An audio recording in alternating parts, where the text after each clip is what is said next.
Well, turning now to the fight over a manifesto written by the Tennessee school shooter. The 28-year-old shot and killed 6 people at a Nashville private Christian school in March. And now conservative lawmakers, the Tennessean newspaper, and gun rights groups are fighting for the manifesto's release.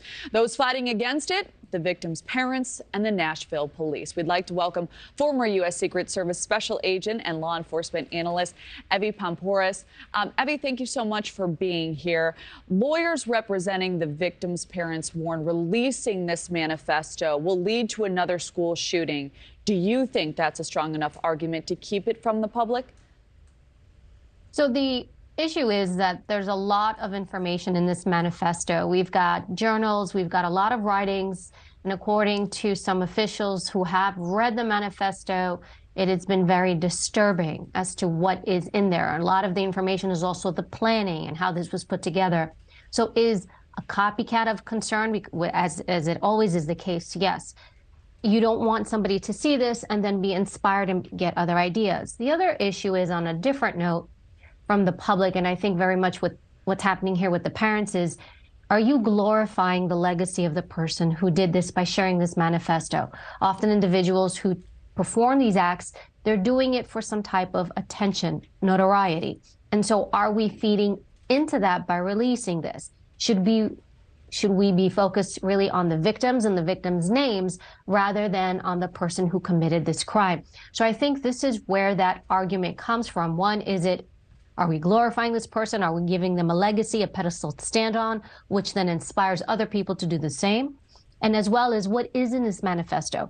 What detailed information is there? Will it inspire copycats? And, is it going to be very disturbing for it to be released to the public? Well, I can tell you from a law enforcement analyst perspective, would I like to read it? Yes, to understand the why and the how and the execution of it.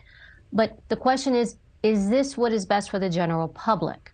I hear that. And I'm really happy that you touched on the glorification of it, because I think that's an extremely important part.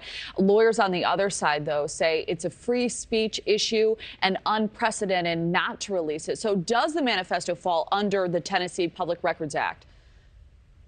That's the debate.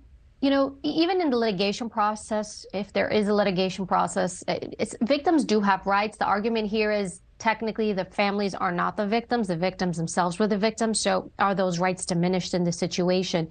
But again, I do think that we need to do a due diligence here, because we are seeing an increased number of shootings. They're becoming very commonplace at this point. So there has to be something going on within the fabric of our society and the way we're handling these, that they keep happening. So should we do something? Yes. I understand free speech, but free speech is free speech so long as it doesn't cause harm to others. And I think this is where you can debate that. I do think essentially they will release this.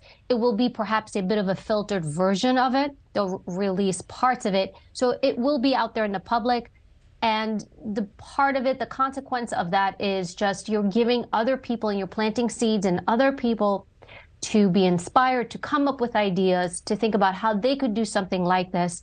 And this is where you kind of play off of that. Free speech is wonderful, but is that free speech causing harm in some other way? Yeah, that is the debate. Evy Poumpouras, thank you for breaking it down for us. Thank you for watching. Go to newsnationnow.com to find NewsNation on your television provider. And don't forget to click the red subscribe button below to get more of NewsNation's fact-driven, unbiased coverage.